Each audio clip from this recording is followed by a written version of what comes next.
buenas tardes para todos, los que llegaron hasta aquí, que aguanten un poco más, que este módulo puede ser interesante, prometedor por lo menos. No por lo que yo tenga para decir, pero hay unos temas bien relevantes, me parece.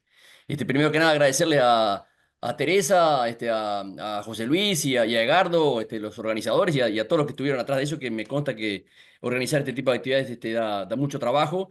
Y implica mucha gente y muchas coordinaciones y mucho tiempo. Y bueno, y realmente el tema lo amerita. La prueba está la cantidad de gente que está vinculada. No veo en el salón ahora, pero me imagino que hay muchísima gente también. Así que realmente era un tema en el que estábamos. Yo por lo menos siento que estamos un poco en un debe de tener actividades de esta magnitud, porque la relevancia del problema lo amerita. Y sin duda que han habido muchas actividades, pero bueno, creo que es el marco que corresponde. Lo que voy a presentar entonces es esta experiencia de campo, es una experiencia de campo con el uso de hongos entomopatógenos en el control integrado de la garrapata. Me hubiera gustado que lo presentara antes, lo de Alda, que da un marco más general a la cuestión de los hongos, pero a los efectos de comprender las cosas, de lo que va antes y lo que va después, ya hemos aprendido desde el punto de vista pedagógico que lo importante es con qué uno relaciona las cosas y no tanto el orden discursivo. Así que esta experiencia de campo la desarrollamos con las personas que estuvieron participando, los técnicos que estuvieron participando, mejor dicho, directamente se fueron Victoria Lamas, trabaja en el ejercicio liberal de la profesión, está radicada en Tranqueras, en Rivera. Alda Rodríguez, que daba el apoyo desde el punto de vista técnico este, por el lado del producto, digamos así. Y bueno, ¿y quién está acá ahora? O sea que los resultados que voy a presentar son parte del trabajo que hicimos juntos. Todas las opiniones, la presentación es responsabilidad exclusivamente mía, o sea que todas las opiniones que hay acá, que seguro hay varias, y muy discutibles con seguridad, bueno, son opiniones mías y no de estas tres personas. Lo que voy a comentar hoy es, en primer lugar, nivelar un poco las expectativas respecto a esta charla, esta pequeña charla, y hacer unos comentarios generales. Tomar solo un par de referencias respecto al control con hongos. Este, Comentar la metodología de trabajo a nivel de campo, los resultados que tuvimos en los establecimientos, qué limitaciones o las principales limitaciones que encontramos, y algunas conclusiones. Lo primero que quiero decir es que a mí me toca trabajar en lo que llamamos instituciones o organizaciones de frontera. No de frontera en el sentido en mi sentido sería, en mi lugar sería un doble sentido, porque vivo en la frontera, como ustedes saben, en Rivera, pero también me refiero a un lugar donde se articula el desarrollo del conocimiento con los usuarios del conocimiento. Y esta articulación implica siempre una zona de tensión. Diferente a lo que tradicionalmente pensamos, que el proceso de difusión o de adquisición o de adopción del conocimiento o de la tecnología es un proceso de difusión, o sea, donde hay una persona o un equipo o un sitio donde se desarrolla el conocimiento. Hay otro equipo que en realidad lo toma y lo transfiere para el usuario. Digamos, ese esquema en realidad, hoy por hoy sabemos que no funciona muy así, o no en el área de ganadería específicamente. Entonces, es importante que haya un vaivén, que haya intervención en todos los estamentos en los actores que tienen que ver en el desarrollo de la tecnología. Por eso digo que es una zona de tensión. Y bueno, a nosotros nos toca a veces ponernos del lado de los investigadores y a veces más del lado de los usuarios, y tratar de generar los códigos necesarios para que estas cosas funcionen mejor y, en definitiva, las bibliotecas que desarrollamos en los institutos de investigación tengan utilidad para quienes están, en definitiva, desarrolladas. Esto quería mencionarlo porque me parece que todos, si bien las gráficas de colores abajo son creo que todos los que estamos acá y todos los que estamos vinculados con la ganadería hoy deberíamos tener claro este valor, y particularmente quienes estamos vinculados a la Facultad de Veterinaria. Perdón. Esta gráfica de colores acá las tomé de la consultoría que le encargó el Comité de Coordinación en Investigación de Salud Animal. Y en definitiva, para resumirles este dato acá, el costo de salud animal en el Uruguay son 1.000 millones de dólares por año. Todos los años el Uruguay tiene un costo de 1.000 millones de dólares por año. De dólares, 200 millones de dólares son los gastos en salud animal, y 800 millones de dólares son las pérdidas que causa los problemas de salud animal. Y en la ganadería, que es el color azul, más o menos son unos 500 millones de dólares las pérdidas anuales generadas por problemas de salud animal. Y la garrapata, sin lugar a dudas, es el principal problema sanitario en la ganadería. Invito a cualquiera que recorra la Ruta 26, que atraviesa el país de este a oeste, desde Paysandú hasta Melo, que pare en cualquier establecimiento y le pregunte cuál es el principal problema sanitario de esa zona y le puedo afirmar ya mismo que le va a decir que es la garrapata o la tristeza o la garrapata y las enfermedades que transmite. Entonces, sin lugar a dudas es el principal problema sanitario. Aquí se ha hablado de pérdidas económicas con referencia. Yo entiendo que son un poco, que las pérdidas son muy superiores a las referencias que tenemos hasta ahora, y solo me propuse este cálculo a modo de cuenta general, o una cuenta de boliche, como decimos, que sabemos que son cuentas un poco mentirosas, pero nos permiten explicar un concepto. Entonces, en cierto momento, hace un tiempo, yo hice este cálculo de costo a nivel de un establecimiento de unas 300 reses, que podríamos decir que es un establecimiento más o menos promedio, ni muy grande ni muy chico, le costaba unos $2.500 por año, ese sería el costo del control de la garrapata. Esto significa más o menos $8 por cabeza. Según el trabajo del Ministerio de Ganadería, un censo que hizo en el 2023, hablaba de que más o menos un tercio de los predios del Uruguay tienen aplicaciones de acaricida, o sea, tienen planes de control o intentan controlar la garrapata con distintas aplicaciones de acaricida. Eso quiere decir que más o menos la población, el ganado que estaría en la zona esa, podrían ser 3.600.000 bovinos. Podremos discutir si son 4, si son 3, si son 6, no sé, pero acompáñenme en el cálculo para tener una idea de la magnitud. 3.600.000 dólares, 13.600.000 bovinos por $8 son $27 millones solo las pérdidas que genera, o sea, los costos del control de la garrapata. No estamos hablando de las pérdidas que genera, como se mencionaron acá, vinculadas con el peso, con las enfermedades que transmite, con otro montón de pérdidas que genera la garrapata más allá de la estrategia de control en sí misma. Así que, bueno, simplemente dar la magnitud de este problema que se ha mencionado, por supuesto, ya en charlas anteriores, pero me gustaba este foco y particularmente tener presente ese zoom amplio de lo que es la sanidad animal en nuestro país y las enormes pérdidas que genera. La garrapata, desde mi punto de vista, genera problemas para muchos actores diferentes, o sea, tienen múltiples focos. Entonces intenté hacer un listado de quiénes tienen que ver con el control de la garrapata o quiénes les afecta o están preocupados o tienen intereses vinculados con la garrapata. Y bueno, ahí tenemos los ganaderos, los frigoríficos, los consignatarios, transportistas, los investigadores, los docentes, los estudiantes, los veterinarios de campo, los laboratorios, otro tipo de técnicos, el personal que trabaja en el campo, los comercios veterinarios, y se me terminó la hoja antes de agotar la cantidad de gente o de actores que tienen que ver, que les interesa el tema de la garrapata. Y estos intereses no siempre son alineados, no siempre están comunes y muchas veces están contrapuestos. Para explicar esto, voy a tomar solo este sector o este ámbito que tiene que ver con la inocuidad y el control, ¿verdad? Cuanto mayor intensidad en el uso de químicos, como está abajo, tendríamos el máximo control. Para tener el máximo control, vamos a tener un máximo uso de químicos. Si lo que pretendemos es la máxima inocuidad, tenemos que minimizar la cantidad de uso de químicos, la cantidad de químicos utilizados. Entonces, cuando pensamos en los ganaderos, al ganadero lo que le interesa es tener el mejor control posible con el menor gasto posible. Sin embargo, a la industria cárnica no le interesa la garrapata en lo más mínimo. Lo que le interesa es que no le lleguen residuos que la carne sea inocua. A los consumidores les puede interesar no solo que la carne sea inocua, sino cómo tratamos a los animales, si los sistemas de producción son sostenibles, qué pasa con los residuos químicos en el ambiente. Puede tener otros intereses distintos que los dos anteriores. La industria químico-farmacéutica puede tener otros, y tiene otros intereses diferentes, que es vender los químicos de una manera sustentable y generar ganancias con eso. Entonces, simplemente para mencionar, para no perder la visión de que estamos en un problema que tiene muchos intereses y que los intereses pueden ser encontrados. Y hay que manejar todos estos intereses para poder acumular conocimiento y caminar hacia un lado positivo. Y en particular, la garrapata, el Epicephalus microporus, ha cambiado de estatus. O sea, el problema, la campaña de control de garrapata tiene muchos años, varias décadas en nuestro país.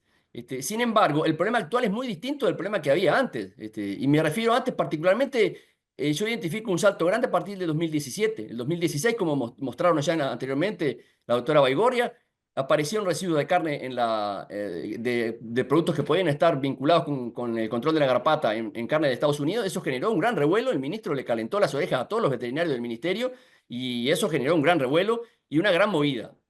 Y a partir de allí cambió el estatus o el nivel del problema. ahí se fue agregando el problema de la difusión de la resistencia a los sacaricidas cada vez mayor. Y ahí está el trabajo de la doctora Saporiti respecto a una actualización sobre la resistencia de desarrollo de la resistencia a los sacaricidas. Y otro elemento de contexto muy importante es el cambio climático. Y la tendencia más confirmada o más evidente en nuestro clima es que aumentó un poco la temperatura media, pero sobre todo que disminuyeron las noches frías. Y es el frío el principal enemigo natural de la garrapata. Más allá de otros enemigos, como vamos a mencionar ahora, el frío es el enemigo natural de la garrapata, sobre el que tenemos que apoyar los planes de control. Entonces, bueno, este contexto realmente hace que el problema sea muy distinto ahora que hace 5 u 8 años. Y bueno, por eso es fundamental ahora tener en cuenta alternativas que sean sostenibles. Y entre ellas incluimos los hongos entomopatógenos. Los hongos entomopatógenos, ya lo va a explicar mejor Alda enseguida, pero incluyen más de 700 especies conocidas. Los géneros más importantes son el Metarrhizium, que se conoce desde hace muchísimos años, la Boveria, Acanthomices. Hay desarrollo de acaropatógenos, o sea, hongos que controlan garrapatas en INTA de Brasil, en INTA, quiero decir, en Argentina, en Colonia Benítez. Tuvimos una colega hoy de mañana desde ese lugar que me conta que están desarrollando esta tecnología, en Embrapa, en varias de las estaciones experimentales, el Instituto de Investigación Veterinaria de Isidro Finamor de Río Grande del Sur también. Voy a mencionar algunas cosas de ellos. Bueno, y está muy demostrado que la garrapata tiene capacidad de infectar, perdón, que los hongos estas cepas de hongos tienen capacidad de infectar a la garrapata y matarla. Este, en varios países de América Latina ya se comercializan varios bioacaricidas, ¿verdad? Nosotros utilizamos que se llama Crevio, que se ha desarrollado en Uruguay. Este es de Colombia, este es de México, este es de Brasil. Fíjense que si ven abajo, hay una formulación para aplicar sobre los bovinos y una formulación para aplicar sobre el pasto. Eh, este último producto, hoy por hoy cuenta con el apoyo de las de grandes transnacionales como Nestlé o Danone. Esto quiere decir la preocupación que hay sobre el tema, ¿verdad? Eh, Ahora voy a hacer solo un par de referencias respecto al control con hongos. Este trabajo nos presentó en el 2013 el doctor Reck, que es parte del Instituto de Investigación de Isidro Finamor, compañero de, del doctor Kafle y de Joan Martín, que también están acá, y de otros más, y de un equipo grande. Bueno, en este trabajo ellos, sobre terneras paquillonas Angus, controlaron este tiempo acá y observaron que una cepa que llamaron E6 de Metarrhizium anisopleae tenía una eficacia del 75%. Estamos hablando a nivel de campo, ¿verdad? Eh, a nivel sí, correcto, sobre los animales. Y bueno, hicieron esta misma prueba combinando el Metarrhizium con acaricidas. Y estas eran cepas que eran multiresistentes, eran resistentes a casi todos los acaricidas. La eficacia de la combinación del Metarrhizium con acaricidas aumentó al 90% la eficacia. Esto es un trabajo, estoy diciendo, que tiene más de 10 años. O sea que en el laboratorio ya esto lo conocemos de hace mucho tiempo. Este es un trabajo más reciente, también de gente vinculada con el mismo equipo. Ven al doctor Reck, al doctor Klafke. Y bueno, y acá lo que utilizaron fueron las cepas de Metarrhizium en suspensiones con aceite o con aceite siliconado versus la suspensión acuosa. Y solo para resumirles, para no ampliar en esta temática, los resultados de la eficacia alcanza 100% cuando utilizaban la cepa de Metarrhizium en formulaciones de aceite mineral y de aceite siliconado. Esta es la eficacia sobre las garrapatas adultas, que alcanzaba 70, 60, arriba del 50% el control es rosado, ¿verdad? Eh, bueno, pienso que tal vez lo presente Alda después, pero es el resultado de los aislamientos que ella tiene. Y bueno, si ven la curva azul, ¿verdad? Es el testigo, es una infección natural, arrancando con 50 garrapatas por animal. En este periodo, el testigo sin tratamiento pasó a 300 y con 3 diferentes concentraciones, la cantidad de garrapatas por animal disminuyó prácticamente llevando hacia cero. Entonces en Uruguay se han aislado cepas de Acanthomices, de Boesia, de Metarrhizium, ha trabajado de línea en esto, Facultad de Veterinaria, se va a ver una presentación más adelante, el Instituto Batoví. Bueno, hay mucha gente que está mirando esto y estudiándolo. Se ha evidenciado la inhibición de la oviposición y también la disminución de la eclosión, además de la alta acción patogénica que tienen estos hongos para distintos estadios de la garrapata. En el trabajo específico se trabajó en el marco de la intervención territorial específica, que era un formato de trabajo de la Dirección General de Desarrollo Rural, por el cual identificaba problemas que habían a niveles territoriales, locales, y trataba de darle respuesta ubicando a los actores que podían colaborar. Esto se hizo en Curtiseiras, con réplicas en Fraile Muerto y en Aiguá, entre el invierno, entre junio del 2023 y mayo del 2024. Bueno, se hizo un convenio, había un convenio ya original entre la Dirección de Desarrollo Rural y el Instituto Batoví Bioorgánico, y al que nos incluimos al Plan Agropecuario y las organizaciones de productores locales de cada uno de estos tres lugares. Y el nombre de ese proyecto fue Escalamiento del uso de hongos patogénicos para el control de la garrapata del bovino. Esta era la situación de inicio. Yo los invito a que ustedes intenten contar en esta foto cuántas garrapatas ven, cuántas garrapatas adultas ven, ¿no? Y bueno, si recuerdan la gráfica del doctor Reck, ellos hablaban de infestaciones de este tipo, ¿verdad? De 100, 200, 300 garrapatas por animal. Nosotros, estas cantidades realmente nos asustan mucho. Este, y bueno, yo me voy a referir específicamente a la actividad en Curtiseira porque es la que acompañé directamente. Todos los meses iba a los establecimientos a ver lo que estaba ocurriendo entre junio y 2023 y mayo de 2024. Se integraron 6 establecimientos que eran socios de la Sociedad de Fomento Rural de Rivera, que tenían mucha preocupación por la garrapata, porque estaban en el otoño anterior, estamos en junio, ¿verdad? En el otoño 2023 habían tenido desafíos muy importantes de este tipo y les preocupaba mucho el control de la garrapata. Entonces fueron propuestos por la Sociedad de Fomento Rural de Rivera y en total implicaban unos 500 bovinos, o sea que son establecimientos chicos, como pueden darse cuenta, incluyendo uno que era lechero. A su vez se sumaron 3 establecimientos más que eran acompañantes, es decir, que nosotros no íbamos a visitarlos, pero ellos acompañaban, venían a visitar lo que pasaba, participaban en las actividades de capacitación y bueno, de alguna manera no participaban directamente del proyecto, pero sí hacían las mismas cosas que hacíamos aquí en Curtiseiras. Se recolectaban datos, se hizo una entrevista de diagnóstico inicial, se hacían observaciones y registros periódicos, se tomaron muestras de garrapata y de suelos para los cultivos, para cultivos. En 3 de los 6 establecimientos había multiresistencia diagnosticada. El biocaricida utilizado fue este producto que se llama Crebio, que tiene una concentración de 1 por 10 a la 8 unidades formadores de colonia de estas 3 cepas. Se aplicaba con un túnel de aspersión móvil, un baño de aspersión, como llamamos nosotros, que se contrataba para este fin. En 1 o 2 días recorría, generalmente tratamos que en un día, a veces llevaba 2 días, recorría los 6 establecimientos, que eran bastante cercanos, y la idea era que fuera cada 20 días. Después eso fue un poco más difícil de hacerlo, pero en el periodo de un año se hicieron entre 16 y 18 tratamientos. Bueno, la elaboración se hacía contando las garrapatas mayores de 4,5 milímetros en 10 animales que llamamos centinelas en cada uno de los predios.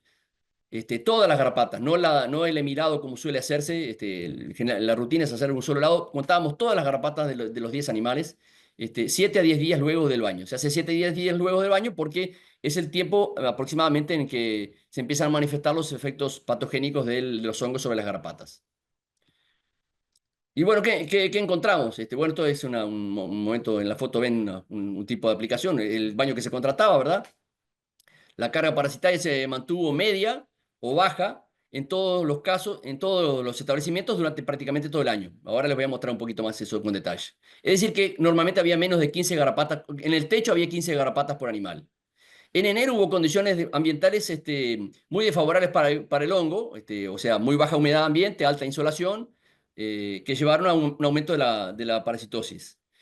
Eh, por lo cual se recomendó el uso de acaricidas químicos en ese momento. En 4 de los 6 tratamientos, de los 4 de los 6 predios, en enero se hicieron aplicaciones de químicos. En los otros 2 no se hicieron. A pesar de eso, no se hicieron aplicaciones con químicos. Se siguió con los hongos, a pesar de que la recomendación era pasar a la acaricida. Como dice allí, la decisión de utilizar un producto u otro era asesorada por el veterinario, pero la decisión la tomaba el productor, bajo su propia responsabilidad y conciencia, ¿verdad? En dos predios, entonces solo se utilizó control biológico. En otros dos se combinó durante el verano, se hicieron una o dos aplicaciones, y otros dos en verano cambiaron para el químico hasta el fin del periodo. Bueno, para mostrarles acá, esta es uno de los establecimientos, la cantidad de garrapatas. Yo puse los carteles verdes en 15 garrapatas por animal, ¿verdad? Este es el promedio de 15 garrapatas por promedio por animal en los 10 centinelas. Y encontramos que este predio durante la primera generación, hasta noviembre, tenía menos de 15. Aquí en diciembre, enero, hubo un salto importante, y se aplicó un químico y generó esta caída. Después se siguió aplicando el control biológico y se mantuvo por debajo de 5 garrapatas por animal. No explico acá cuál es el tratamiento químico porque no viene al caso en este momento, pero se utilizaron, no tengo bien claro en este caso cuál fue, pero de acuerdo a los perfiles de sensibilidad que había, siempre que hubiera el dato se utilizó el producto que correspondía.